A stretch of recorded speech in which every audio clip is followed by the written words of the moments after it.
Thursday's National Beer Day, so we're going to be doing a little life hack all about brewing your own beer. So here's my little brew kit that I have for home, and we're going to be trying to make a gallon of pale ale. So hopefully we'll help in some way. If not, maybe you can help me. First thing we're going to do is bring 4 quarts of water to a boil. In other words, 16 cups of water to a boil. That's our first step. So that's what we're going to do here first. We're going to put all this water in here and bring that to a boil. Okay, we're heating the water to 163 degrees Fahrenheit, and then the grains are going to go into this pot and they're going to cook here. It's called mashing. All right, this process is called mashing in. We have our grain here. We're at 163 degrees Fahrenheit. We're going to go ahead and put our grains into this kettle here. And we'll stir that up and check on the temperature. Our next step is going to be making the wort. For an hour, we're going to cook the grains at an average temperature between 149 and 152 degrees.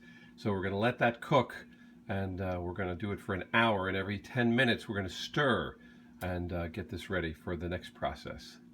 We've also added the malt, crystal malt, into the wort as well for it to cook in, and we'll mix that in as well.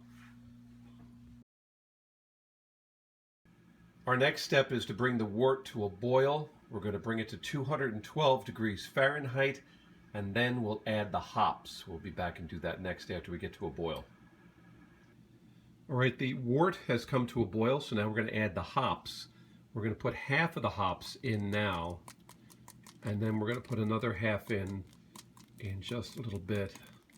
Probably about an hour. This is going to sit and just cook for about an hour or so before our next step. So there we go. There's our next part of the adventure of beer making, adding the hops to the wort.